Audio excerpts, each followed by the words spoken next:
ਵਾਹਿਗੁਰੂ ਜੀ ਕੀ ਫਤਿਹ। ਸਤਨਾਮ ਸ੍ਰੀ ਵਾਹਿਗੁਰੂ ਸਾਹਿਬ JIO. ਇੱਕ ਓੰਕਾਰ ਸਤਨਾਮ ਕਰਤਾ ਪੁਰਖ ਨਿਰਭਉ ਨਿਰਵੈਰ ਅਕਾਲ ਮੂਰਤ ਅਜੂਨੀ ਸੈਭੰ गुर प्रसाद। कोट पराध हमारे खंडो अनक विधि समझावो। हम अज्ञान अल्प मत थोड़ी तुम अपन बिरद रखावो। तुमरी शरण तुम्हारी आशा तुम ही सजन सुहेले। राखो राखण हार दयाला नानक करके गोले। जी राखो राखण हार दयाला नानक करके गोले। वाहिगुरु जी का खालसा वाहिगुरु जी की फतेह। धन धन श्री गुरु ग्रंथ साहिब महाराज जिन्हां दी अपार बख्शिश रहमत होई है, जो आप रब रूपी संगतां दे ਅੰਮ੍ਰਿਤ ਵੇਲੇ ਦਰਸ਼ਨ ਹੋਏ ਹਨ। ਆਪ ਵੱਡੇ ਭਾਗਾਂ ਵਾਲੇ ਹੋ ਜੋ ਅੰਮ੍ਰਿਤ ਵੇਲੇ ਸਤਿਗੁਰਾਂ ਦੀ ਬਾਣੀ ਦੇ ਨਾਲ ਜੁੜ ਕੇ ਆਪਣੇ ਜੀਵਨ ਦੇ ਮਨੋਰਥ ਨੂੰ ਪੂਰਾ ਕਰ ਰਹੇ ਹੋ। ਹਰ ਧਨ ਅੰਮ੍ਰਿਤ ਵੇਲੇ ਵੱਤੇ ਕਾ ਬੀਜਿਆ ਭਗਤ ਖਾਏ ਖਰਚ ਰਹੇ ਨਿਖੁੱਟੇ ਨਾਹੀਂ। ਗੁਰੂ ਸਾਹਿਬ ਨੇ ਅੰਮ੍ਰਿਤ ਵੇਲੇ ਜਿਹੜਾ ਕਮਾਈ ਕਰਕੇ ਨਾਮ ਦਾ ਧਨ ਇਕੱਠਾ ਕਰਦਾ ਹੈ, ਫਿਰ ਉਹ ਧਨ ਨੂੰ ਸੰਸਾਰ ਵਿੱਚ ਖਰਚੇ ਵੀ। ਖਰਚਣ ਤੋਂ ਬਾਅਦ ਦੁਨੀਆ ਦੇ ਧਨ ਤੇ ਸਾਧ ਸੰਗਤ ਖਰਚਣ ਨਾਲ ਘੱਟ ਹੋ ਜਾਂਦੇ ਨੇ, ਪਰ ਮਹਾਰਾਜ ਕਹਿੰਦੇ ਨੇ ਇਹ ਧਨ ਖਰਚਣ ਨਾਲ ਫਿਰ ਮੁੱਕਦਾ ਨਹੀਂ, ਬਲਕਿ ਵੱਧਦਾ ਹੈ। ਸੋ ਆਓ ਗੁਰੂ ਮਹਾਰਾਜ ਬਖਸ਼ਿਸ਼ ਰਹਿਮਤ ਤਰਸ ਕਰਕੇ ਤਰਸ ਦੇ ਖਾਤੇ ਵਿੱਚੋਂ ਗੁਰੂ ਨਾਨਕ ਪਾਤਸ਼ਾਹ ਨੇ ਜੋ ਲੜੀਵਾਰ ਮੂਲ ਮੰਤਰ ਦੀ ਵਿਚਾਰ ਸਤਿਗੁਰੂ ਨੇ ਆਪ ਬਖਸ਼ਿਸ਼ ਕਰਕੇ ਸੇਵਾ ਲੈ ਰਹੇ ਹਨ। ਆਓ ਇਸ ਕੜੀ ਨੂੰ ਅੱਗੇ ਤੋਰਨ ਦਾ ਯਤਨ ਕਰੀਏ। ਕੁਝ ਟੂਕ ਮਾਤਰ ਪਿਛਲੇ ਨੂੰ ਵਿਚਾਰ ਕੇ ਅਗਲੀ ਕੜੀ ਦੇ ਨਾਲ ਜੁੜਨ ਦਾ ਯਤਨ ਕਰੀਏ। ਮਨ ਬਿਰਤੀਆਂ ਇਕਾਗਰ ਕਰੀਏ, ਮਨ ਨੂੰ ਸੰਬੋਧਿਤ ਕਰੀਏ ਕਿ ਜਿੱਥੇ ਅਸੀਂ ਸਰੀਰ ਕਰਕੇ ਬੈਠੇ ਹਾਂ ਉੱਥੇ ਮਨ ਦੀ ਵੀ ਹਾਜ਼ਰੀ ਲੱਗ ਜਾਏ। ਪਿਆਰ ਨਾਲ ਆਖੋ ਸਤਨਾਮ ਸ੍ਰੀ ਵਾਹਿਗੁਰੂ ਜੀਓ। ਸਾਹਿਬ ਗੁਰੂ ਨਾਨਕ ਪਾਤਸ਼ਾਹ ਜੋ ਅਕਾਲ ਪੁਰਖ ਤੋਂ ਧੁਰ ਤੋਂ ਉਹ ਬਖਸ਼ਿਸ਼ ਲੈ ਕੇ ਆਏ ਹਨ ਮੂਲ ਮੰਤਰ ਦੀ। ਸੋ ਸਤਿਗੁਰੂ ਮਹਾਰਾਜ ਨੇ ਪਹਿਲਾ ਜਿਹੜਾ ਅੱਖਰ ਸੀ ਇੱਕ ਓੰਕਾਰ, ਉਹ ਪਰਮਾਤਮਾ ਇੱਕ ਸੀ ਔਰ ਸਰਬ ਵਿਆਪਕ ਹੈ। ਔਰ ਕੋਈ 2 3 4 5 ਜਾਂ ਹਜ਼ਾਰਾਂ ਪਰਮਾਤਮਾ ਨਹੀਂ ਨੇ। ਮਹਾਰਾਜ ਨੇ ਗਿਣਤੀ ਦਾ ਏਕਾ ਲਾ ਕੇ ਸਾਨੂੰ ਦ੍ਰਿੜ ਕਰਾ ਦਿੱਤਾ ਕਿ ਭਾਈ ਇੱਕ ਮਨ ਵਿੱਚ ਇਹ ਖਿਆਲ ਬਣਾ ਲਓ ਕਿ ਪਰਮਾਤਮਾ ਇੱਕ ਹੈ ਔਰ ਉਹ ਸਰਬ ਵਿਆਪਕ ਹੈ, ਜ਼ਰੇ ਜ਼ਰੇ ਵਿੱਚ ਹੈ। ਉਹ ਇੱਕ ਅਦੁੱਤੀ ਸ਼ਕਤੀ ਹੈ ਔਰ ਇੱਕ ਰਸ ਹੈ। ਸਤਨਾਮ ਪਰਮਾਤਮਾ ਦਾ ਨਾਮ ਸਤਨਾਮ ਹੈ। ਸਤ ਤੋਂ ਭਾਵ ਸਥਿਰ ਹੈ, ਸਦਾ ਕਾਇਮ ਰਹਿਣ ਵਾਲਾ ਹੈ, ਹਮੇਸ਼ਾ ਹੀ ਨਾਮ ਉਹ ਰਹਿਣ ਵਾਲਾ ਹੈ। ਦੁਨੀਆ ਦੇ ਨਾਮ ਸਭ ਮਿਟ ਜਾਂਦੇ ਹਨ, ਪਰ ਪਰਮਾਤਮਾ ਦਾ ਜਿਹੜਾ ਸਤਨਾਮ ਹੈ ਉਹ ਸਦਾ ਹੀ ਨਾਲ ਰਹਿੰਦਾ ਹੈ। ਕਰਤਾ ਪੁਰਖ, ਉਹ ਪਰਮਾਤਮਾ ਕਰਤਾ ਹੈ, ਕ੍ਰੀਏਟਰ ਹੈ, ਇਸ ਸਾਰੀਆਂ ਸ੍ਰਿਸ਼ਟੀਆਂ ਨੂੰ ਬਣਾਉਣ ਵਾਲਾ ਹੈ, ਉਹ ਆਪ ਕਰਨ ਵਾਲਾ ਹੈ। ਪਰ ਵੱਡੀ ਗੱਲ ਹੈ ਦੁਨੀਆ ਦੇ ਕਰਤੇ ਐਸੇ ਹਨ ਬਣਾ ਕੇ ਉਸ ਬਣਾਈ ਹੋਈ ਚੀਜ਼ ਤੋਂ ਵੱਖ ਹੋ ਜਾਂਦੇ ਨੇ, ਪਰ ਪਰਮਾਤਮਾ ਐਸਾ ਨਹੀਂ ਹੈ। ਇਹ ਨਹੀਂ ਕਿ ਸਾਡੀ ਸਾਰੀ ਸ੍ਰਿਸ਼ਟੀ ਨੂੰ ਬਣਾ ਕੇ ਕਿੱਥੇ ਪਸ਼ਚਿਮ ਵੱਲ ਜਾਂ ਕਿੱਥੇ ਪਹਾੜਾਂ ਵਿੱਚ ਜਾ ਕੇ ਬਹਿ ਗਿਆ। ਨਹੀਂ ਸਾਧ ਸੰਗਤ, ਉਹਨੂੰ ਪੁਰਖ ਕਿਹਾ ਹੈ, ਭਾਵ ਕਿ ਉਹ ਬਣਾ ਕੇ ਸਾਰੀ ਧਰਤੀ ਨੂੰ ਸਾਰੇ ਜੀਵਾਂ ਨੂੰ ਉਹਦੇ ਵਿੱਚ ਫਿਰ ਸਮਾਇਆ ਹੋਇਆ ਹੈ, ਕਰਤਾ ਪੁਰਖ ਹੈ। ਸੋ ਆਓ ਅੱਜ ਗੁਰੂ ਮਹਾਰਾਜ ਨੇ ਜਿਹੜੇ ਇੱਕ ਓੰਕਾਰ ਦੇ ਗੁਣ ਜਿਹੜੇ ਸਾਨੂੰ 7 ਦੱਸੇ ਹਨ, ਅੱਜ ਤੀਜੇ ਗੁਣ ਦੀ, ਪਹਿਲਾ ਗੁਣ ਸੀ ਸਤਨਾਮ, ਉਹ ਅਸੀਂ ਵਿਚਾਰਨ ਦਾ ਯਤਨ ਕੀਤਾ ਸੀ। ਦੂਜਾ ਹੈ ਕਰਤਾ ਪੁਰਖ। ਅੱਜ ਗੁਰੂ ਸਾਹਿਬ ਇੱਕ ਓੰਕਾਰ ਦਾ, ਉਸ ਪਰਮਾਤਮਾ ਦਾ ਤੀਜਾ ਗੁਣ ਸਾਡੀ ਝੋਲੀ ਵਿੱਚ ਪਾ ਰਹੇ ਹਨ। ਪਾਤਸ਼ਾਹ ਕਹਿੰਦੇ ਨਿਰਭਉ। ਨਿਰਭਉ ਸੰਧੀ ਵਿਛੇਦ ਕਰੀਏ ਤੇ ਨਿਰਭਉ 2 ਅੱਖਰਾਂ ਦੇ ਸੁਮੇਲ ਦੇ ਨਾਲ ਇਹ ਅੱਖਰ ਨੂੰ ਬਣਿਆ ਹੈ। ਅੱਖਰ ਬੇਸਿਕਲੀ ਦੇਖਿਆ ਜਾਏ ਤੇ ਧਿਆਨ ਨਾਲ ਸੋਚਿਆ ਜਾਏ ਤੇ ਭਾਉ ਅੱਖਰ ਹੈ। ਪੜ੍ਹਨ ਵਕਤ ਵੀ ਅਸੀਂ ਤਵੱਜੋ ਦੇਣੀ ਹੈ ਕਿ ਭਾਉ ਨਹੀਂ ਪੜ੍ਹ ਦੇਣਾ। ਦੇਖੋ, ਇੱਕ ਕੰਨਾਂ ਲਾਉਣ ਨਾਲ ਭਾਵ ਅਰਥ ਹੀ ਬਦਲ ਜਾਂਦੇ ਨੇ। ਗੁਰਬਾਣੀ ਨੂੰ ਭਾਜੜ ਨਾਲ ਮੈਂ ਅਕਸਰ ਬੇਨਤੀ ਕਰਨਾ ਕਿ ਗੁਰਬਾਣੀ ਨੂੰ ਬਹੁਤ ਪਿਆਰ ਨਾਲ ਪੜ੍ਹੀਏ ਕਰੀਏ। ਇਹ ਗੁਰੂ ਸਾਹਿਬ ਦੇ ਅੰਗ ਹਨ। ਤੋ ਅਸੀਂ ਪੜ੍ਹਨ ਵਕਤ ਕਈ ਨਿਰਭਾਉ ਪੜ੍ਹ ਜਾਂਦੇ ਨੇ। ਭਾਉ ਔਰ ਭਾਉ ਵਿੱਚ ਫਰਕ ਹੈ। ਕੰਨਾਂ ਲੱਗਣ ਨਾਲ ਭਾਉ ਤੋਂ ਹੁੰਦਾ ਪਿਆਰ। ਜਿਸ ਤਰ੍ਹਾਂ ਭਾਖਿਆ ਹੁਣ ਪੜ੍ਹ ਕੇ ਆਏ ਨਾ, ਭਾਖਿਆ ਭਾਉ ਅਪਾਰ। ਭਾਖਿਆ ਭਾਸ਼ਾ ਉਹਦੀ ਪ੍ਰੇਮ ਦੀ ਹੈ, ਉਹ ਭਾਉ ਹੈ, ਪ੍ਰੇਮ ਹੈ। ਇੱਥੇ ਗੁਰੂ ਸਾਹਿਬ ਭਾਉ ਕਹਿ ਰਹੇ ਨੇ ਡਰ ਨੂੰ। ਤੇ ਨਿਰ ਹੁੰਦਾ ਰਹਿਤ। ਜੇ ਨਿਰ ਲੱਗ ਗਿਆ ਤੇ ਉਹਦਾ ਫਿਰ ਅਪੋਜ਼ਿਟ ਹੋ ਜਾਏਗਾ। ਤੇ ਗੁਰੂ ਸਾਹਿਬ ਕਹਿੰਦੇ ਨੇ ਉਹ ਪਰਮਾਤਮਾ ਡਰ ਤੋਂ ਰਹਿਤ ਹੈ। ਦੇਖੋ, ਅਸੀਂ ਸਾਰੇ ਡਰ ਦੇ ਵਿੱਚ ਹਾਂ। ਸਾਨੂੰ ਕਿਸੇ ਨਾ ਕਿਸੇ ਦਾ ਡਰ ਹੈ, ਪਰ ਪਰਮਾਤਮਾ ਜਿਹੜਾ ਹੈ ਨਾ, ਉਹ ਕਿਸੇ ਤੋਂ ਡਰਦਾ ਨਹੀਂ ਹੈ। ਇੱਕ ਗੱਲ ਮਨ 'ਚ ਬਿਠਾ ਲਈਏ। ਉਦਾਹਰਨ ਦੇ ਤੌਰ 'ਤੇ ਲੈ ਲਈਏ, ਘਰ ਵਿੱਚ ਕਈ ਵਾਰੀ ਚੂਹੇ ਵੇਖਦੇ ਹਾਂ। ਉਹ ਚੂਹਾ ਕਿਹਦੇ ਕੋਲੋਂ ਡਰਦਾ ਹੈ? ਆਪਣੇ ਵੱਡੇ ਤੋਂ, ਬਿੱਲੀ ਤੋਂ। ਬਿੱਲੀ ਡਰਦੀ ਹੈ ਅੱਗੋਂ ਕੁੱਤੇ ਤੋਂ, ਕੁੱਤਾ ਫਿਰ ਅੱਗੋਂ ਹਾਥੀ ਸ਼ੇਰ ਵਗੈਰਾ ਕੋਲ। ਇਹ ਸਿਲਸਿਲਾ ਚੱਲਦਾ ਆ ਰਿਹਾ ਹੈ। ਮਨੁੱਖ ਵੀ ਡਰਦਾ ਹੈ। ਮਨੁੱਖ ਡਰਦਾ ਹੈ ਆਪਣੇ ਡਰਾਂ, ਜਿਹੜੇ ਮਾੜੇ ਕੰਮ ਕੀਤੇ ਹੁੰਦੇ ਨਾ, ਮੌਤ ਤੋਂ, ਕਿ ਮੌਤ ਆਏਗੀ ਤੇ ਮੈਂ ਕੀ ਜਵਾਬਦਾਰੀ ਦੇਵਾਂਗਾ। ਮਾਰੇ ਕਹਿੰਦੇ ਨੇ ਸੋ ਡਰੇ ਜੇ ਪਾਪ ਕਮਾਉਂਦਾ, ਉਹ ਡਰਦਾ ਹੈ। ਇਹ ਗੁਰਮੁਖ ਦੀ ਗੱਲ ਨਹੀਂ ਕਰ ਰਹੇ ਗੁਰੂ ਸਾਹਿਬ। ਜਿਹੜੇ ਲੋਕ ਦਿਨ ਰਾਤ ਵਿਕਾਰ ਕਮਾਉਂਦੇ ਨੇ, ਤੁਸੀਂ ਅੰਮ੍ਰਿਤ ਵੇਲੇ ਜਾਗ ਕੇ ਕੀ ਕਰ ਰਹੇ ਹੋ? ਇਹ ਨਾਮ ਦਾ ਧਨ ਇਕੱਠਾ ਕਰ ਰਹੇ ਹੋ। ਇਹ ਧਨ ਸਾਰ, ਇਹ ਧਨ ਇਕੱਠਾ ਕਰ ਰਹੇ ਹੋ। ਬਾਕੀ ਧਨ ਤੇ ਦੁਨੀਆ ਦੇ ਸਾਡੇ ਆਉਣ ਤੋਂ ਪਹਿਲਾਂ ਵੀ ਸੀ, ਹੁਣ ਵੀ ਨੇ, ਰਹਿਣਗੇ ਵੀ। ਪਰ ਇਹ ਧਨ ਸਾਡੇ ਨਾਲ ਨਹੀਂ ਜਾਂਦੇ। ਪਰ ਜਿਹੜਾ ਧਨ ਜਿਹੜਾ ਜਾਣਾ ਹੈ, ਜਿਹਨੂੰ ਤੁਸੀਂ ਇਕੱਠਾ ਸਿੰਚ ਕਰ ਰਹੇ ਹੋ, ਮਨ ਮੇ ਸਿੰਚੋ ਹਰ ਹਰ ਨਾਮ, ਅਨਦਿਨ ਕੀਰਤਨ ਹਰ ਗੁਣ ਗਾਮ, ਐਸੀ ਪ੍ਰੀਤ ਕਰੋ ਮਨ ਮੇਰੇ, 8 ਪੈਰ ਪ੍ਰਭ ਜਾਨੋ ਨੇਰੇ। ਉਹ ਧਨ ਜਿਹੜਾ ਅਸੀਂ ਇਕੱਠਾ ਕਰ ਰਹੇ ਹੋ, ਇਹ ਨਾਲ ਜਾਣਾ ਹੈ। ਪਰ ਪਾਤਸ਼ਾਹ ਕਹਿੰਦੇ ਨੇ ਸੋ ਡਰੇ ਜੇ ਪਾਪ ਕਮਾਉਂਦਾ। ਉਹ ਡਰਦੇ ਨੇ ਜਿਹੜੇ ਪਾਪ ਕਮਾਉਂਦੇ ਨੇ, ਦਿਨ ਰਾਤ ਮਾੜੇ ਕੰਮਾਂ ਵਿੱਚ ਲੱਗੇ ਨੇ, ਪਰਮਾਤਮਾ ਨੂੰ ਭੁਲਾ ਕੇ ਬੈਠੇ ਹੋਏ ਨੇ। ਹਰ ਬਿਸਰਤ ਸਦਾ ਖੁਆਰੀ, ਤਾਂ ਕੋ ਧੋਖਾ ਕਹਾਂ ਵਿਆਪੈ, ਜਾਂ ਕੋ ਓਟ ਤੁਹਾਰੀ। ਤੋ ਮਹਾਰਾਜ ਕਹਿੰਦੇ ਨੇ ਸੋ ਡਰੇ ਜੇ ਪਾਪ ਕਮਾਉਂਦੇ, ਧਰਮੀ ਵਿਗਸੇਤ। ਪਰ ਜਿਹੜੇ ਧਰਮ ਦੀ ਕਮਾਈ ਕਰਦੇ ਨੇ, ਉਹ ਸਦਾ ਖੇੜੇ ਵਿੱਚ ਰਹਿੰਦੇ ਨੇ। ਉਹਨਾਂ ਨੂੰ ਡਰ ਨਹੀਂ ਹੁੰਦਾ, ਕਿਉਂਕਿ ਉਹ ਜਿਹਨੇ ਡਰਾਣਾ ਹੁੰਦਾ ਹੈ, ਉਹ ਉਸ ਡਰ ਦੇ ਵਿੱਚ ਸਮਾ ਜਾਂਦੇ ਨੇ। ਮਹਾਰਾਜ ਕਹਿੰਦੇ ਨੇ ਭੈ ਭੰਜਨ ਪ੍ਰਭ ਮਨ ਨਾ ਵਸਾਈ। ਜਿਹੜਾ ਡਰ ਨੂੰ ਖਤਮ ਕਰਨ ਵਾਲਾ ਸੀ, ਉਹਨੂੰ ਤੇ ਅਸੀਂ ਵਸਾਇਆ ਨਹੀਂ। ਡਰਪਤ ਡਰਪਤ ਜਨਮ ਬਹੁਤ ਜਾਈ। ਇਸ ਤਰ੍ਹਾਂ ਡਰ ਡਰ ਕੇ ਕਿਤਨੇ ਹੀ ਜਨਮਾਂ ਅਸੀਂ ਡਰ ਦੇ ਵਿੱਚ ਹੀ ਬਿਤਾ ਦਿੱਤੇ ਨੇ। ਡੱਡਾ, ਗੁਰੂ ਨਾਨਕ ਕਬੀਰ ਜੀ ਕਹਿੰਦੇ ਡੱਡਾ ਡਰ ਉਪਜੈ ਡਰ ਜਾਈ। ਮਹਾਰਾਜ ਕਹਿੰਦੇ ਨੇ ਕਿ ਕਬੀਰ ਸਾਹਿਬ ਕਹਿੰਦੇ ਨੇ ਉਹ ਡਰ ਨੂੰ, ਜਿਹੜੇ ਪਰਮਾਤਮਾ ਜਿਹੜਾ ਨਿਰਭਉ ਹੈ ਨਾ, ਉਹਦਾ ਡਰ ਆਪਣੇ ਹਿਰਦੇ ਵਿੱਚ ਵਸਾ ਲੈ। ਦੇਖੋ, ਵੱਡੇ ਦਾ ਡਰ ਹੋਏ ਨਾ, ਘਰ ਵਿੱਚ ਪਿਤਾ ਦਾ ਡਰ ਹੋਵੇ, ਉਹ ਡਰ ਨਹੀਂ ਕਿ ਡੰਡਾ ਲੈ ਕੇ ਮਾਰਾਂਗੇ, ਨਹੀਂ। ਸਾਨੂੰ ਛੋਟਿਆਂ ਹੁੰਦਾ ਪਤਾ ਹੁੰਦਾ ਸੀ ਕਿ ਪਿਤਾ ਜੀ ਅੱਖ ਵੀ ਦਿਖਾ ਦੇਣ ਨਾ, ਉਹ ਡਰ ਨਿਰਮਲ ਪਾਓ, ਜਿਹੜਾ ਇੱਕ ਕਹਿ ਲਓ ਕਿ ਤਹਿਬੀਜ਼ ਵਾਲਾ ਡਰ, ਬਈ ਕੁਛ ਸ਼ਰਮ ਵਾਲਾ ਡਰ ਕਿ ਇਹ ਮੇਰੇ ਵੱਡੇ ਵਡੇਰੇ ਨੇ। ਉਸ ਡਰ ਦੇ ਵਿੱਚ ਅਸੀਂ ਆਪਣੇ ਡਰ ਨੂੰ ਪਾ ਦੇਣਾ ਹੈ। ਡੱਡਾ ਡਰ ਉਪਜੇ ਡਰ ਜਾਈ, ਤਾਂ ਡਰ ਮੇ ਡਰੇ ਰਿਹਾ ਸਮਾਈ, ਤਾਂ ਉਹਦੇ 'ਚ ਅਸੀਂ ਸਮਾਵਾਂਗੇ। ਦੇਖੋ,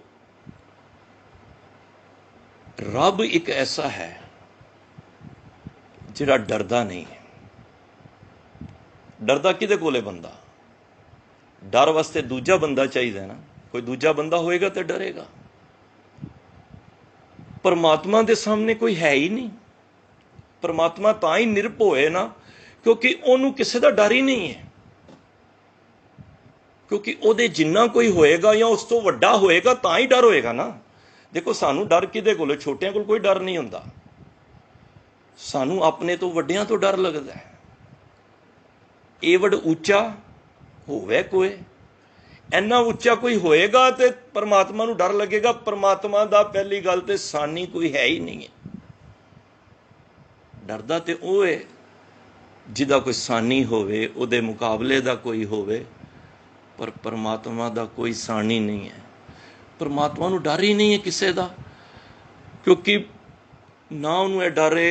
सानू हर वेले डर सतांदा रहिंदा है, किथे मेरी मौत ना हो जाए, किथे घर विच ये दुख आ गया है, हर गल का डर है। परमात्मा नू ये भी पता है कि मैं मरना ही नहीं है।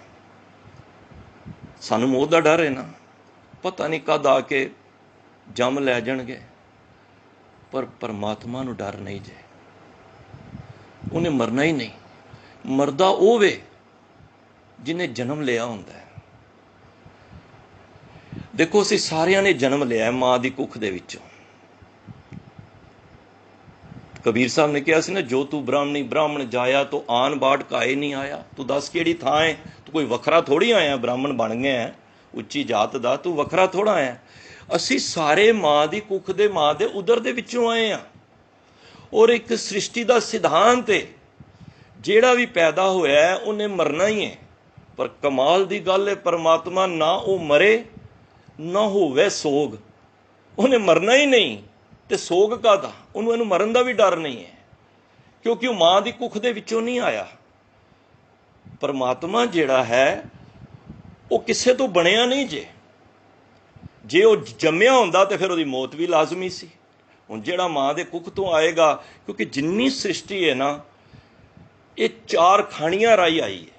गुरु गोबिंद सिंह महाराज ने हुणे चौपाई साहब पढ़ी है ना, जे ध्यान नाल अखर पढ़ो तो बड़ियां चीज़ां अपने आप ही उसकी व्याख्या कर दिंदियां ने। महाराज कहंदे ने अंडज, जेरज, सेतज कीनी, उत्पुज खान, बोह रच दीनी। चार जगह तो शरीर आते हैं। अंडियां तो पशु जिन्ने वाहिगुरू जिन्ने पक्षी ने ये अंडियां तो आते हैं। जेरज जेर तो माँ की रक्त पिता बिंद धारा, मूरत सूरत कर आपारा। ये सारे माँ दे रक्त तो ते पिता दे जिरज बिंद तो आए ने। असी सारे पशु भी ते अंडियां विचों पक्षी आए ने। अंडज जेरज सेतज, सेतज हुंदा है पसीना। कई बार देखो शरीर दे विच सिर दे विच पसीने नाल जूआं पैदा हो जांदियां, वो अपने आप ही पैदा हो जांदियां ने पसीने तो। ये तीजी तरह के जीव ने। चौथी उत्पुज, जिहड़ी तुसीं सारी बनस्पति देख रहे हो, ये चार जगह तो महाराज कहंदे ने चार खाणियां तो बंदे पैदा, इंसान, वनस्पति, पशु पक्षी पैदा होंदे ने। पर परमात्मा एक ऐसा, उन्होंने डर ही नहीं है, क्योंकि वो जम्मिया ही नहीं मां ते। ना उसदी मां है, ना प्यो है, ना ताता है, ना मत है, ना जत है, ना पत है। उसका कोई है ही नहीं। उन्हें रोना, उन्होंने कोई डर कद है? ना उन्हें लुटिया जाना किसी कोलों, लुटदा होए जो छोट वड्डा होएगा उस तो। ना उन्होंने डर है कि मैं बीमार हो जाऊंगा, क्योंकि वो शरीर रूप है ही नहीं। उन्हें पढ़ के आए चक्कर चेनर बरन जात तरपात ने जे रूप रंग रेख पेक, वह कोई चक्कर चेन ही नहीं है, कोई रूप रेखा ही नहीं, कोई वो शरीर का चित्र ही नहीं है। ना उन्होंने कोई जित सकेगा, कोई जिते वो जे कोई वो सानी होएगा। ना वह किसी ने राज का उन्होंने डर है। सानू कदी हुंदा है कि जो माया इकट्ठी की है किधरे चली ना जाए, असी ते डर दे विच ही जी रहे हैं। पर परमात्मा ऐसा है, उन्होंने कोई साड़ नहीं सकता, उसका कोई धन चोरी नहीं कर सकता, उन्होंने कोई मार नहीं सकता, उसका कोई राज नहीं खो सकता। वो सदा ही आप है। तू आपे ही आप हैं, आप कारण किया, तू आपे आप निरंकार है, को अवर न बिया, तू करण कारण समर्थ है, तू करे सो थिया, तू अन मंगिया दान देवना सबना हजियां सवे आखो सतगुरु वाहो वाहो जिन दान मुख नाम हर दिया। सारे प्यार नाल आखो कि जिस प्रभु परमात्मा वो आप ही है, तू आपे ही आप है, आप कारण की तू आप ही है, तेनू डर ही कोई नहीं, तैनू किसी कोल कोई सलाह लैन की लोड़ नहीं है, काम करा कि ना करा, वो डरदा ही नहीं क्योंकि वो निरभव है। अगे चल के बड़ी वधिया विचार आएगी। सिद्धा ने गुरु नानक पातशाह नूं ये भी सवार किया सी, अगर वो परमात्मा निरभव है तो निर्वैर किवें हो सकता है? बई जिहड़ा डरदा ही नहीं तो फिर उन्होंने किसी नाल वैर ना होवे, बड़ा वड्डी गल है। पर अगे चल के अगले दीवान च असीं निर्वैर दी भी करांगे, महाराज किरपा करन, करवानी तो उन्हें मैं फिर भी आ जाती है। पर परमात्मा जिहड़ा है वो निरभव है। असीं क्यों मूल मंत्र दी विचार कर रहे हैं? कदी मन विच सोचिया? असीं ये गुण ना असीं परमात्मा दे अपने विच लियाने ने। सतगुर की बाणी बड़े अच्छे बोल ने गुरु ग्रंथ साहिब दे, वाह सामने गल आ गई। महाराज कहंदे ने सतगुर की बाणी सत स्वरूप है, गुरबाणी बनी है। असीं मूल मंत्र गुरबाणी है क्यों पढ़ रहे हैं? असीं गुरबाणी का रूप होना चाहते हैं। तुसीं भी मैं भी जिहड़े भी नाम जपण वाले ने, जिस तरह बच्चा किताब विच इन्ना लीन हो जाता है ना, इंग्लिश कहते हैं ना बुक वर्म, किताबी कीड़ा हो जाता है। घर वाले भी कहते हैं ये तो दिन रात पढ़ता रहता है, उन्होंने पढ़ाई तो इलावा कुछ नज़र ही नहीं। जदों तुसीं गुरबाणी दे विच तसदे जाओगे ना, जिहड़ी पंक्ति तुहाडे सामने आएगी तुसीं खो जाओगे, तुसीं गुरबाणी का रूप बन जाओगे। मूल मंत्र की है? असीं मूल मंत्र का रूप बनना है। जद तक परमात्मा दे ये सत गुण साडे विच नहीं आणगे ना, असीं परमात्मा का रूप नहीं हो सकते। तुसीं कहोगे एक ओंकार मैं किवें एक बन सकना? अरे भाई नाम जपांगे ना, असीं भी परमात्मा दे रूप हो सकने हैं। पातशाह ने कहा है ना, हर हर जन दुई एक है, बिब विचार कछ नाए, जल ते उपज तरंग जो जल ही बिखे समाए। कबीर साहब ने तो इत्थों तक ही कह दिता, अब तो जाए चढ़े सिंघासन मिले हैं सारंग पाणी, राम कबीरा एक पए हैं कोई ना सके पछाणी। कहते हुण तो मैं और रब एक हो गए हैं, राम ते कबीर एक हो गए हैं, हुण पहचानना ही मुश्किल हो रहा है कबीर केड़ा है ते रब केड़ा है। ये रूप बन जाइए। असी किसी शब्द की कमाई करनी है, कमाई कर रहे हैं ना, इहदा रूप बन जाना है। साडे और परमात्मा च फर्क ना देखो, असी किसी नूं जित लईए, उहदा मन जित लईए तो असी उहदा रूप हो जाएंगे। सानू परमात्मा के जो गुण चंगे लगन लग पणगे, वो चीज़ असी अपने अंदर अडॉप्ट कर लांगे तो असी उहदा अपने आप ही आटोमैटिकली असी उहदा रूप हो जाएंगे। हुण तुसीं कहोगे सत नाम, असी सत असी हमेशा किवें रह सकने आ? असी तो जन्म मरण के गेड़ च हाँ। परमात्मा तो सदा रहने वाला है, कायम है, उन्होंने कोई मार नहीं सकता, वो सतनाम है। नहीं भाई तू भी रह सकना है। जो तुसी नाम जपदे हो ना, तो गुरु साहब ने कहा ना, गुरु तेग बहादुर बाज, नाम रहो साधु रहो गुरु गोबिंद, को नानक ए जगत में की क्या मारे ने, किन जप्यो गुरमंत। जिन्हें जप लिया मंत्र जप लिया, जिन्हें इसकी कमाई कर ली शब्द की, वो सतनाम भी हो गया। जिस तरह रब का नाम हमेशा अटल है, उस तरह नाम जपण वालियां का भी नाम अटल है। हुण करता पुरख, मैं करता किवें हो सकना? परमात्मा तो सृष्टि साजन वाला है, मैं एक छोटा या मामूली जा कीड़ा, मैं रब दे बन्ने मैं की हाँ? कुछ भी नहीं। मेरी हैसियत मेरी औकात की है? कुछ भी नहीं है। पातशाह कहंदे ने घबरा ना, तू करता पुरख भी हो सकना है। मैं कल पंक्ति पढ़ रहा सी सुखमणी साहिब विच, ते गुरु साहब ने कह दिता, ब्रह्म ज्ञानी पूਰਨ पुरख विधाता। विधाता की है? विधाता बनाने वाला। ते जे नाम जप लिया तो असी विधाते भी बन जाएंगे, गुरु साहब सिंघासन दे नाल बिठा लेंगे। निरभव जिहदी विचार हो रही है, जे तू अंदरों मैं कढ़ देगा, वैर कढ़ देगा ना, तो तू डरेगा ही नहीं किसी को। सारी सृष्टि डरती है पर फिर तू नहीं डरेगा। क्यों? क्योंकि तू उस डर दे विच समा गया। डड्डा डर उपजे डर जाई, असी डर दे विच समा गए। देखो हर चीज़ परमात्मा के डर विच है। पै विच पवन वे सदवाओ, भै की डर ही है। भै भी, अगन भी डर विच है, इंद्र भी, सूरज भी, चंद्रमा भी, भै भी चंद, भै भी सारिया चीज़ां। तुसीं आसा वार ही पढ़ो, भै विच अगन कड्डे विकार, भै विच धरती दब्बी पार, भै विच चंद, भै विच सूरज, भै विच चंद, कोह करोड़ी चलत ना अंत। महाराज ने अखीर विच फैसला दित्या, सगलिया भो लिखिया सिर लेख। साडे सारे जीवां दा डर परमात्मा ने उत्थों लिख के भेजा है, सारे उहदे डर दे अधीन ने। पर महाराज कहते हैं नानक निरभओ निरंकार सच एक। वो परमात्मा निरभओ है, बाकी सारे उहदे डर दे अधीन ने। जे असी उहदी छत्र छाया च आ गए तो फिर सानू डर किदा रहेगा? किसी का नहीं रहेगा। असी डर च समा गए। जिहड़ा डराउण वाला सी, जिहदे कोल सारी खलकत डरदी है, जे असी उस डर दे विच समा गए फिर सानू दुनिया का डर किदे रहेगा? जे प्यो की बुकल मिल गई, प्यो की गोद मिल गई, तो बच्चा बाहर कितनी ऐंठा मार के आ जाता है। उन्होंने पता है मैनू माँ की प्यो की गोद मिल जानी है, वो मार मुर के माँ की गोद ही आ जाता है। क्यों? क्योंकि उन्होंने दुनिया का डर नहीं। उन्होंने पता है मेरा माता पिता मेरे नाल ने। तो जदा उस परमात्मा के डर विच असी समा जाइए। मैं जब डर की गल हो रही सी ना, मैं भाई नंद लाल जी की गल सुन रहा सी। विचार किसी को बड़े सूझवान बंदे विचार कर रहे सन। औरंगजेब सी, दीवान लगांदा सी, वड्डे वड्डे विद्वान काजी मोलिए बुलांदे सी। एक बारी दीवान उन्हें लगाया, बड़े बंदे सन। औरंगजेब ने एक आयत पढ़ी कुरान दे विचों।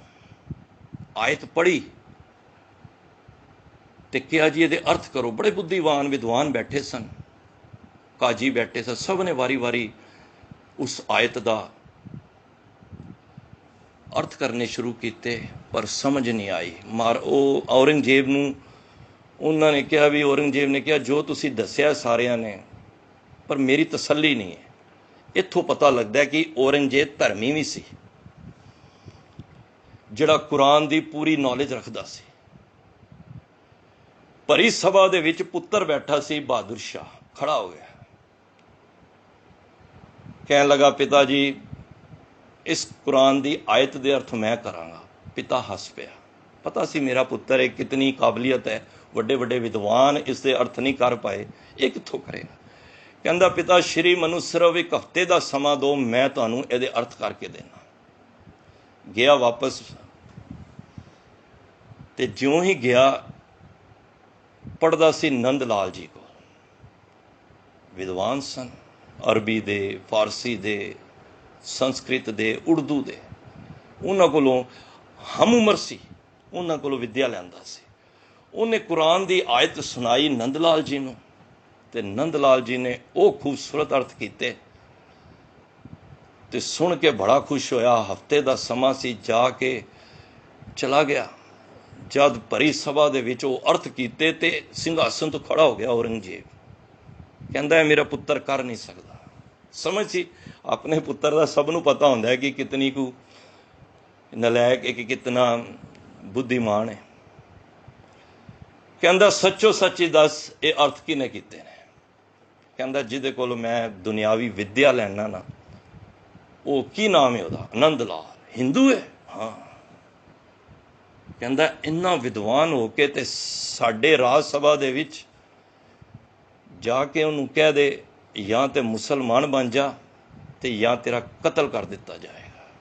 मैं डर की गल कर रहे हैं। समा बहुत घट सी, चला गया। हम उमर सन, प्यार बहुत करते सन, गुरु का सत्कार दिता होया सी। बहादुर शाह गुरु गोबिंद सिंह महाराज का भी उपासक सी।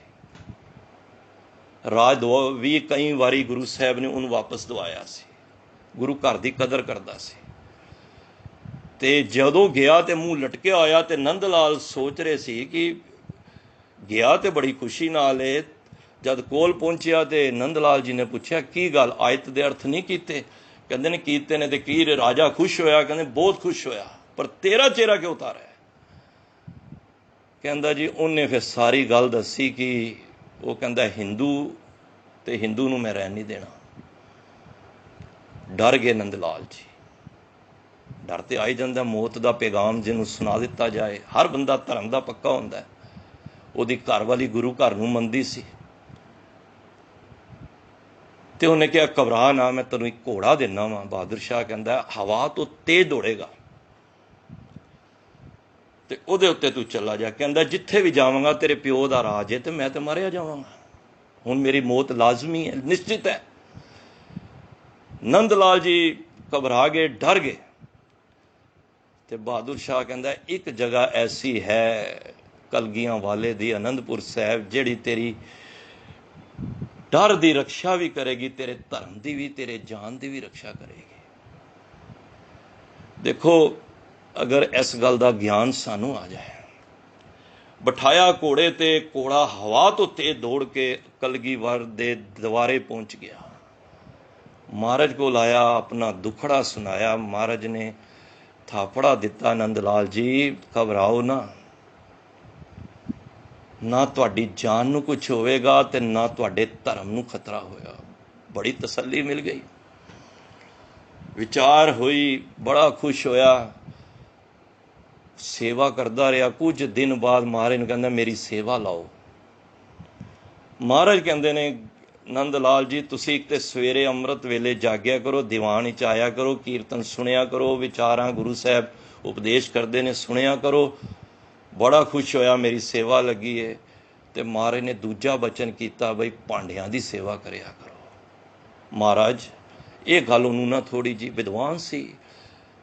कहता महाराज मैं अरबी, फारसी, उर्दू, संस्कृत का विद्वान, मेरे को बाहरों बड़े बंदे मेरी विद्वता नूं वेख के मैनूं राज दरबारां विच बुलाउंदे ने। बड़ा महाराज ने सोच लिया, अंदर विचार कीती कि इहदी होमे दी पंड नाल चुक्की फिरदा है। ते महाराज ने कहा नंद लाल जी तुसी जाके भांडियां दी सेवा करो। पर बचन गुरु दा सी, डर अंदर सी किते जावां भी किथे, मरता क्या ना करता।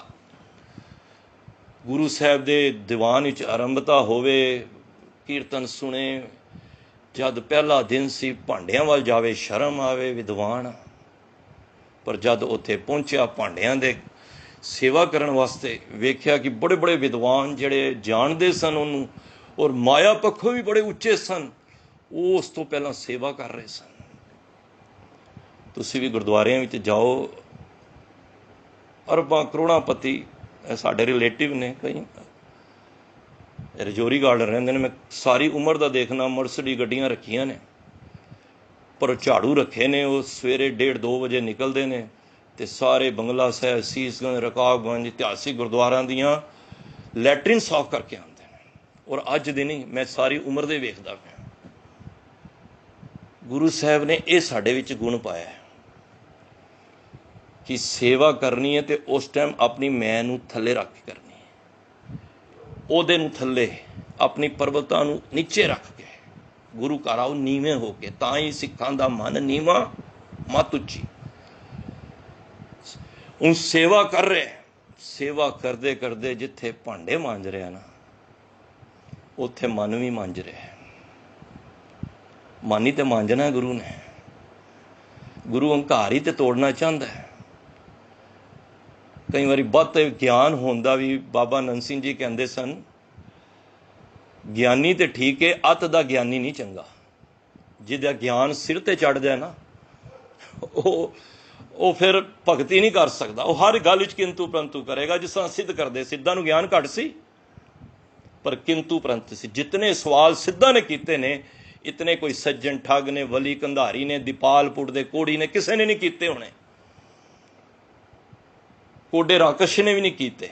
पर जितने सवाल, क्योंकि ज्ञान सिर ते चढ़ गया से। अरदास करो ज्ञान मिले, जानकारी मिले, पर वो जानकारी साडे हिरदे विच ही रवे, सिर ते ना चढ़ जाए। बस इत्थों विचों ये तत्त लैना है। और मन मांजदा गया। महाराज ने इत्थों तक 13 ਲੰਗਰ महाराज ਦੇ ਚੱਲਦੇ ਸਨ, ਇੱਕ ਲੰਗਰ ਦਾ ਵੀ ਪ੍ਰਮੁਖੀ ਬਣਾ ਦਿੱਤਾ। ਪ੍ਰਮੋਸ਼ਨ ਕਹਿ ਲਓ, ਜਿਸ ਤਰ੍ਹਾਂ ਪ੍ਰਮੋਸ਼ਨ ਹੋ ਜਾਂਦੀ ਹੈ ਨਾ।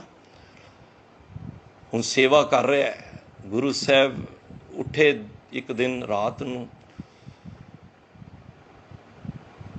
ਭੇਸ਼ ਬਦਲਿਆ ਸਾਧੂ ਦਾ, ਤੇ ਸਭ ਦੇ ਲੰਗਰ ਚੈੱਕ ਕਰ ਰਹੇ ਨੇ। ਬਈ ਅੱਜ ਲੰਗਰ ਚੈੱਕ ਕਰਕੇ ਆਈਏ, ਸੇਵਾ ਕਿਸ ਤਰ੍ਹਾਂ ਨਿਭਾ ਰਹੇ ਨੇ। ਪਹਿਲੇ ਦੇ ਕੋਲ ਗਏ, ਮਹਾਰਾਜ ਕਹਿੰਦੇ ਨੇ ਮੈਂ ਸਾਧੂ ਹਾਂ, ਬਾਹਰੋਂ ਆਇਆ ਵਾਂ, ਥੱਕਿਆ ਵਾਂ, ਮੈਨੂੰ ਲੰਗਰ ਬੜੀ ਭੁੱਖ ਲੱਗੀ ਹੈ। ਉਹ ਠਹਿਰ ਜਾ ਸਾਧੂ, ਤੈਨੂੰ ਲੰਗਰ ਦੀ ਪਈ, ਹਲੇ 2 ਘੰਟੇ ਲੱਗਣਗੇ, ਹਲੇ ਤੇ ਬੰਦਾ ਪਿਆ। ਮਹਾਰਾਜ ਦੂਜੇ ਕੋਲ ਚਲੇ ਗਏ, ਉਹਨੇ ਵੀ ਇਹੀ ਜਵਾਬ। ਤੀਜੇ ਕੋਲ ਗਏ, ਸਾਧੂ ਜੀ ਠਹਿਰ ਜਾਓ, 1.5-2 ਘੰਟੇ ਲੱਗਣੇ ਨੇ, ਅਰਦਾਸ ਹੋਣੀ ਹੈ, ਫਿਰ ਸਾਡੇ ਮੇਨ ਬੰਦੇ ਛਕਣਗੇ ਪਹਿਲਾਂ। ਮਹਾਰਾਜ ਸਾਰਿਆਂ ਕੋਲ ਗਏ, ਸਭ ਦਾ ਰੁੱਖਾ ਬੋਲ। ਇੱਕ ਗੱਲ ਇੱਥੋਂ ਨਜ਼ਰ ਆਉਂਦੀ ਹੈ ਕਿ ਬੋਲਣ ਵਕਤ ਵੀ, ਸੇਵਾ ਵਕਤ ਵੀ ਆਪਣੀ ਮਿਠਾਸ ਲਿਆਈਏ। ਭਾਈ ਨੰਦ ਲਾਲ ਜੀ ਕੋਲ ਬਾਬਾ ਜੀ ਚਲੇ ਗਏ, ਸਾਧੂ ਸਨ, ਬਰੂਪ ਵਿੱਚ ਬੈਠੇ, ਕਹਿਣ ਲੱਗੇ ਜੀ ਸਾਨੂੰ ਲੰਗਰ ਛਕਣਾ, ਮੈਂ ਬਾਹਰੋਂ ਆਇਆ। ਬੈਠੋ ਪਿਆਰਿਓ। ਬੁਲਾਰੀ ਕਿੰਨੀ ਅੱਛੀ ਸੀ। ਮਹਾਰਾਜ ਨੇ ਦਿਲੋਂ ਸੋਚਿਆ ਇਹ ਤੇ ਪਹਿਲੀ ਪੌੜੀ ਤੇ ਪਾਸ ਕਰ ਗਏ ਬੁਲਾਰੀ। ਕਈ ਵਾਰੀ ਮੈਂ ਕਈ ਜਗ੍ਹਾ ਤੇ ਵੇਖਣਾ, ਮੈਨੂੰ ਖਿਮਾ ਕਰ ਦੇਣਾ, ਸੇਵਾ ਜ਼ਰੂਰ ਕਰ ਰਹੇ ਹੁੰਦੇ ਨੇ, ਝਾੜੂ ਦੀਆਂ ਕਿੱਥੇ ਪੈਰ ਆ ਜਾਏ ਤੇ ਇਸ ਤਰ੍ਹਾਂ ਪੈਂਦੇ ਨੇ। ਮੈਂ ਕਹਿੰਦਾ ਸੇਵਾ ਕਰਕੇ ਤੇ ਨੀਵਾਂ ਹੋਣਾ ਚਾਹੀਦਾ, ਤੇਰੀ ਦਿਮਾਗ ਤੇ ਚੜੀ ਹੈ। ਤੇ ਫਿਰ ਜਦ ਮਹਾਰਾਜ ਨੇ ਕਿਹਾ ਜੀ ਮੈਂ ਤੇ ਬੜੀ ਭੁੱਖ ਲੱਗੀ, ਮਹਾਰਾਜ ਸਮਾਂ ਥੋੜਾ ਜਿਹਾ ਲੱਗਣਾ ਹੈ, ਨਹੀਂ ਮੈਂ ਜਾਣਾ। ਮਹਾਰਾਜ ਨੇ ਕਿਹਾ ਮੈਨੂੰ ਬੜੀ ਭੁੱਖ ਲੱਗ ਰਹੀ ਹੈ। ਮੈਂ ਜਦ ਇੰਨੀ ਗੱਲ ਕਹੀ ਤੇ ਫਿਰ ਮਹਾਰਾਜ ਨੂੰ ਗੱਲਾਂ ਵਿੱਚ ਲਾ ਕੇ, ਪਤਾ ਕੀ ਕਹਿੰਦਾ, 2 ਮਿੰਟ ਜੋ ਦਾਲਾਂ ਤੇ ਤਿਆਰ ਹੈ, ਮੈਂ 2 ਪ੍ਰਸ਼ਾਦੇ ਪਹਿਲਾਂ ਲਾ ਦੇਣਾ। 2 ਪ੍ਰਸ਼ਾਦੇ ਲਾਏ, ਮਹਾਰਾਜ ਦੇ ਅੱਗੇ ਰੱਖੇ, ਸਾਧੂ ਨੇ ਛਕ ਲਏ। ਸਵੇਰ ਹੋਈ, ਦੀਵਾਨ ਦੀ ਸਮਾਪਤੀ ਹੋਈ, ਮਹਾਰਾਜ ਨੇ ਸਾਰਿਆਂ ਨੂੰ ਬੁਲਾ ਲਿਆ, ਆ ਜਾਓ। ਸਭ ਲੰਗਰ ਵਾਲੇ ਆ ਗਏ। ਮਹਾਰਾਜ ਨੇ ਕਿਹਾ ਜੀ ਮੈਂ ਰਾਤੀ ਆਇਆ ਸੀ ਸਾਰਿਆਂ ਦਾ ਲੰਗਰ ਚੈੱਕ ਕਰਨ ਵਾਸਤੇ, ਤੁਸੀਂ ਸਾਰੇ ਫੇਲ ਹੋ ਗਏ ਹੋ। ਦੇਖੋ ਸੇਵਾ ਕਰਨ ਵਕਤ ਵੀ ਧਿਆਨ ਦੇਣਾ, ਬਾਣੀ ਪੜ੍ਹਨ ਵਕਤ ਵੀ ਹੋਵੇਂ ਨਾ। ਕਿੱਥੇ ਵਾਰੀ ਮਿਲੀ ਤਾਂ ਵੀ ਠੀਕ, ਨਹੀਂ ਮਿਲੀ ਤਾਂ ਵੀ ਠੀਕ।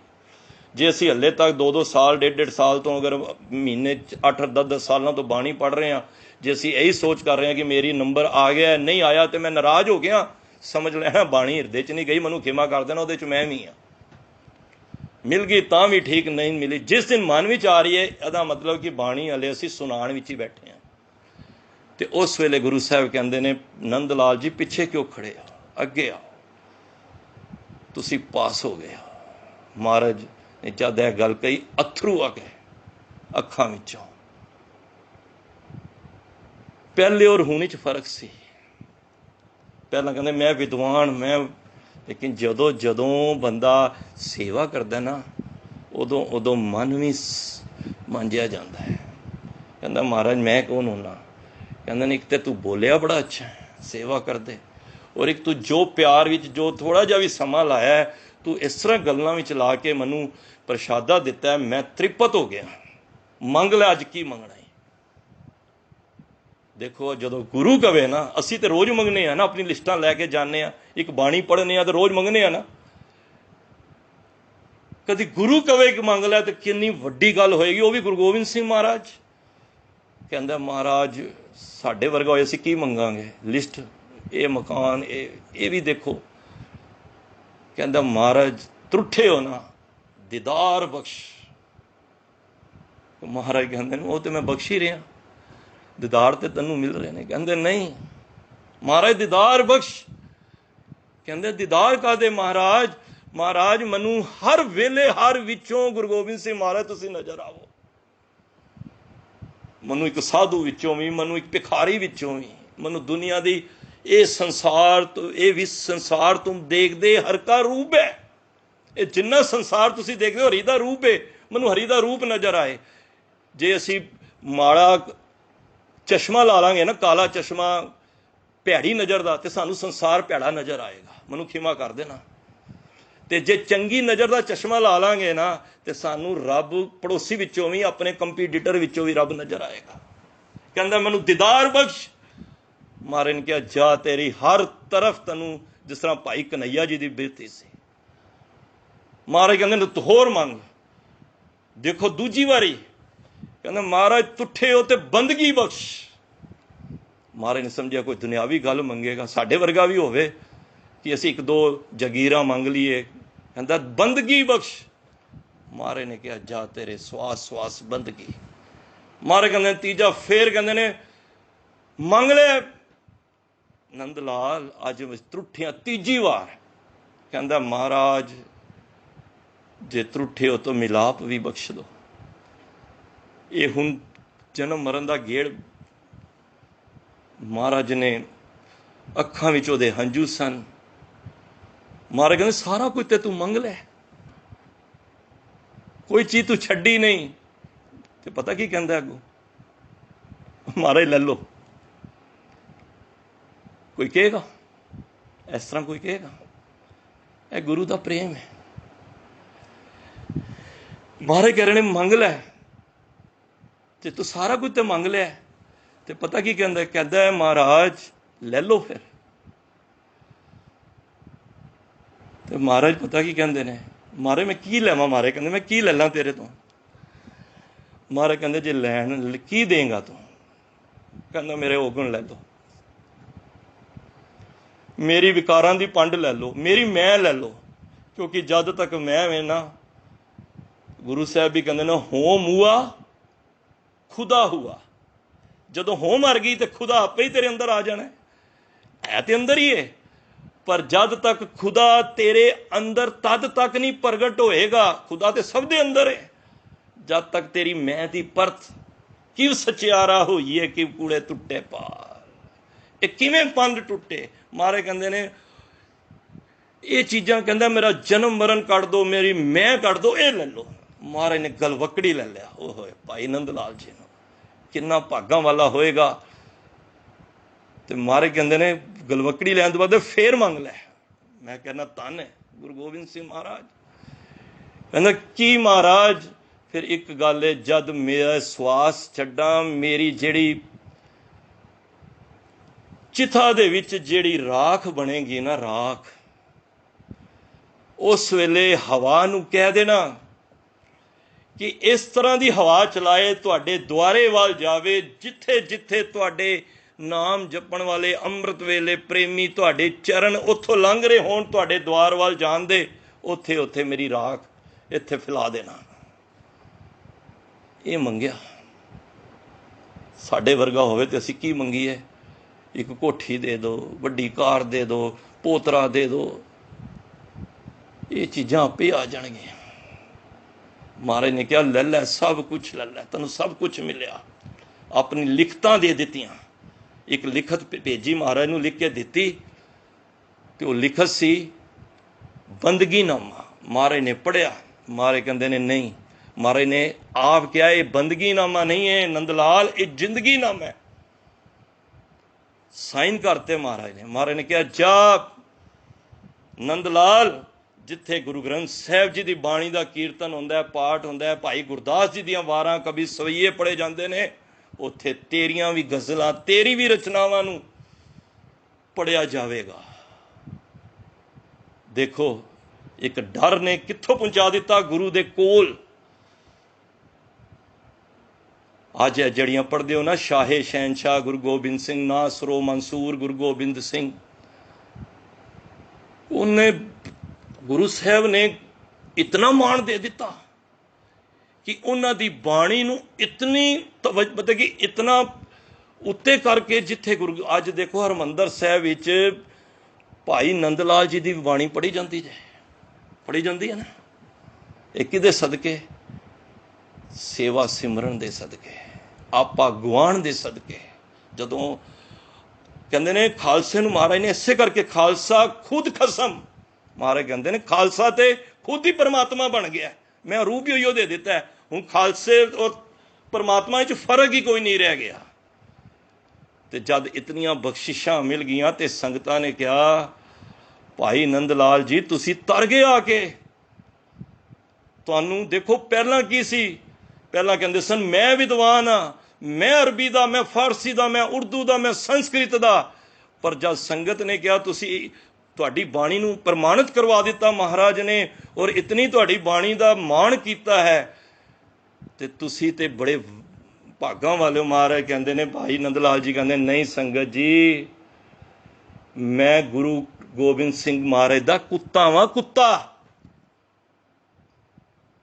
ਨੰਦ ਲਾਲ ਸਦ ਗੁਲਾਮ। ਫਿਰ ਕਹਿੰਦਾ, ਮੈਨੂੰ ਖਿਮਾ ਕਰ ਦੋ ਸੰਗਤ ਜੀ, ਮੈਨੂੰ ਖਿਮਾ ਕਰ ਦੋ, ਮੈਂ ਕੁੱਤਾ ਨਹੀਂ, ਮੈਂ ਗੁਰੂ ਗੋਬਿੰਦ ਸਿੰਘ ਮਹਾਰਾਜ ਦੇ ਕੁੱਤਿਆਂ ਦਾ ਵੀ ਕੁੱਤਾ ਵਾਂ। ਦੇਖੋ ਕਿੰਨੀ ਨਿਮਰਤਾ ਆ ਗਈ। ਇਹ ਕਦੋਂ ਆਉਂਦੀ ਹੈ? ਜਦੋਂ ਪਿਆਰ ਨਾਲ ਅਸੀਂ ਬਾਣੀ ਪੜ੍ਹਨੇ ਹਾਂ, ਜਦੋਂ ਗੁਰੂ ਦਾ ਭੈ ਆਪਣੇ ਹਿਰਦੇ ਵਿੱਚ ਵਸਾਉਣੇ ਆ, ਨਿਰਮਲ ਭਉ ਉਹ ਲਿਆਣਾ ਹੈ। ਗੁਰੂ ਨੇ ਸਾਨੂੰ, ਅਸੀਂ ਮਾੜੇ ਕੰਮ ਕਰ ਰਹੇ ਹਾਂ ਨਾ, ਗੁਰੂ ਨੇ ਸਾਨੂੰ, ਤੁਸੀਂ ਸਮਝੋਗੇ ਚਪੇੜ ਮਾਰਨੀ, ਨਹੀਂ, ਪਰ ਇੱਕ ਭੈ ਹੋਣਾ ਚਾਹੀਦਾ ਕਿ ਗੁਰੂ ਮੇਰੇ ਸੰਗ ਸਦਾ ਹੈ ਨਾਲੇ। ਮੈਨੂੰ ਮਹਾਂਪੁਰਖ ਦੱਸਦੇ ਸਨ, ਜਿੱਥੋਂ ਮੈਂ ਵਿੱਦਿਆ ਲਈ ਨਾ, ਤਾਂ ਉਹਨਾਂ ਨੇ ਮੈਨੂੰ ਇਹ ਗੱਲ ਕਹੀ, ਕਹਿੰਦੇ ਜਦੋਂ ਕੋਈ ਵੀ ਨਾ ਹੋਵੇ ਨਾ, ਤੂੰ ਗੁਰੂ ਨਾਲ ਇਕੱਲੇ ਬਹਿ ਕੇ ਵੀ ਕਥਾ ਕਰ ਲਿਆ ਕਰ, ਗੁਰੂ ਦੇ ਨਾਲ ਬੈਠਾ ਹੈ। ਤੋ ਮਹਾਰਾਜ ਇੱਥੇ ਕਹਿੰਦੇ ਨੇ ਕਿ ਨਿਰਭਉ ਹੈ ਪਰਮਾਤਮਾ, ਭੈ ਤੋਂ ਰਹਿਤ ਹੈ। ਉਹ ਗੁਣ ਤੇਰੇ ਅੰਦਰ ਵੀ ਆ ਸਕਦਾ ਹੈ ਜਦ ਤੂੰ ਗੁਰੂ ਦੀ ਸ਼ਰਨ ਆ ਜਾਏਗਾ। ਪ੍ਰਭ ਕੀ ਸ਼ਰਨ ਸਗਲ ਭੈ ਲਾਥੇ, ਦੁੱਖ ਬਿਨਸੇ ਸੁਖ ਪਾਇਆ। ਦਿਆਲ ਹੁਆ ਪਾਵਨ ਸੁਆਮੀ, ਪੂਰਾ ਸਤਿਗੁਰ ਤੇ ਆਇਆ। ਜਦੋਂ ਉਹ ਪੂਰੇ ਦੀ ਸ਼ਰਨ ਵਿੱਚ ਆ ਜਾਵਾਂਗੇ, ਜਦ ਭੈ ਪੰਜਨ ਮਨ ਵਿੱਚ ਅਸੀਂ ਵਸਾ ਲਾਂਗੇ ਕਿ ਉਹ ਸਾਰੇ ਡਰ ਖਤਮ ਕਰਨ ਵਾਲਾ ਹੈ, ਤੇ ਉਹ ਗੁਣ ਸਾਡੇ ਵਿੱਚ ਆ ਜਾਏਗਾ। ਸੋ ਸਮਾਂ ਜ਼ਿਆਦਾ ਹੋ ਗਿਆ, ਖਿਮਾ ਦਾ ਜਾਚਕ ਹਾਂ। ਮਹਾਰਾਜ ਬਖਸ਼ਿਸ਼ ਕਰਨ, ਗਾਵਿਆ ਸੁਣਿਆ ਸਾਡਾ ਪ੍ਰਵਾਨ ਹੋਵੇ। ਅਗਲੀ ਵਾਰੀ ਮਹਾਰਾਜ ਕਿਰਪਾ ਕਰਨ, ਨਿਰਵੈਰ ਅੱਖਰ ਨੂੰ ਅਸੀਂ ਵਿਚਾਰਨ ਦਾ ਯਤਨ ਕਰਾਂਗੇ। ਗੁਰੂ ਸਾਹਿਬ ਸਵਾਸ ਬਖਸ਼ਣ, ਤੁਹਾਡੀ ਰੱਬ ਰੂਪੀ ਸੰਗਤਾਂ ਦੇ ਦਰਸ਼ਨ ਹੋਣ, ਤੁਹਾਡਾ ਪਿਆਰ ਮਿਲੇ। ਸਾਰੀ ਸੰਗਤ ਦਾ ਧੰਨਵਾਦ, ਵੀਰ ਜੀ ਦਾ ਧੰਨਵਾਦ, ਗੁਰੂ ਗ੍ਰੰਥ ਸਾਹਿਬ ਮਹਾਰਾਜ ਦਾ ਧੰਨਵਾਦ, ਜੋ ਟੁੱਟ ਕੇ ਆਪਣੇ ਦਾਸਾਂ ਪਾਸੋਂ ਸੇਵਾ ਲੈਂਦੇ ਹਨ। ਵਾਹਿਗੁਰੂ ਜੀ ਕਾ ਖਾਲਸਾ, ਵਾਹਿਗੁਰੂ ਜੀ ਕੀ ਫਤਿਹ।